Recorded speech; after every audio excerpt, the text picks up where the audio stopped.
Struggling with blood sugar levels, ready to shed those extra pounds effortlessly? Look no further. Sugar Defender, the #1 rated blood sugar formula, is here to transform your health and help you achieve your wellness goals. Click the link in the video description to get started with Sugar Defender today. This week's broiling heatwave in the U.S. Southwest is just the start of what experts warn will be a brutally hot summer, setting the stage for an active wildfire season, even in places that don't burn often. Thanks to a wet winter, the dangers could be delayed in many fire-prone regions across the West, including in California forests where the threats from catastrophic blazes are often high. But the extra rainfall also helped seed invasive grasses that spread across sparse arid landscapes and rapidly dried as temperatures rose. These parched plants are already fueling fire. Even after a cool spring, flames ripped through the yellowing hillsides east of the San Francisco Bay Area earlier this week, a worrying sign of how quickly conditions can change. And in the Southwest and Great Basin region, which includes most of Nevada, and areas of Utah, Idaho, Wyoming, Oregon, and California, fire season is already in full swing. Forecasting fire is complicated.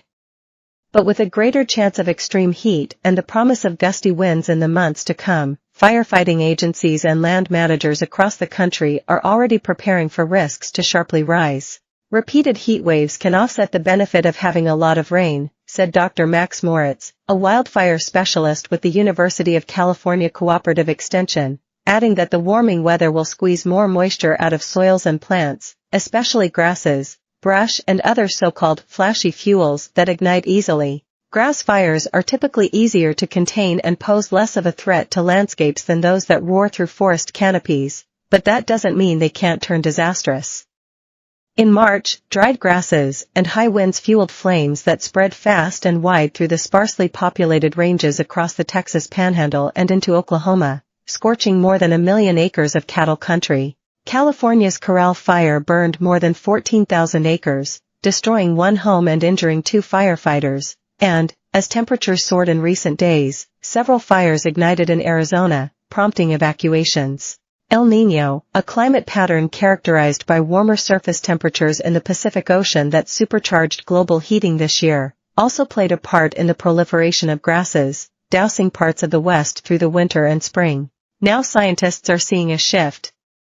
La Niña, its flip side, has a high likelihood of developing over the summer. There's significant uncertainty in how conditions will play out, but a switch to La Niña could amplify an already risky fire season. A thorough inspection of past years with a flip from an El Niño to La Niña in less than 6 months reveals an overall correlation to a very warm to hot summer, the National Interagency Fire Center said in its recent outlook. The acreage burned so far this year has already eclipsed the 10-year average, according to data from the National Interagency Fire Center, at 183% of normal for this time, and the seasons of highest risk still lie ahead. Temperatures are trending above average across the country from June through August, according to the National Weather Service, which could set the stage for a very active fire season. Fire danger is already high across Arizona and New Mexico, according to the Southwest Coordination Center, an agency that mobilizes federal and state resources and provides forecasts for fire conditions. Roughly a third of New Mexico is in the grips of severe drought conditions, according to the U.S. Drought Monitor. Risks are typically higher here in the early summer before the seasonal monsoonal moisture offers relief, but models show the late summer rains may be delayed, expanding the window when burns can ignite and spread. The period of peak fire season conditions very well could linger much longer than usual through the summer and early fall months, forecasters with the NIFC wrote in an outlook released at the beginning of June. The NIFC's outlook also highlights the Great Basin and the Pacific Northwest as areas of concern for significant fire potential. Much of the northern Great Basin, southeast Oregon and northwest Washington is forecast to have above normal potential July through September. The climate scientist Daniel Swain echoed the warnings on Friday, noting that the Great Basin is a part of the country where there is typically less wildfire activity. But the invasive grasses taking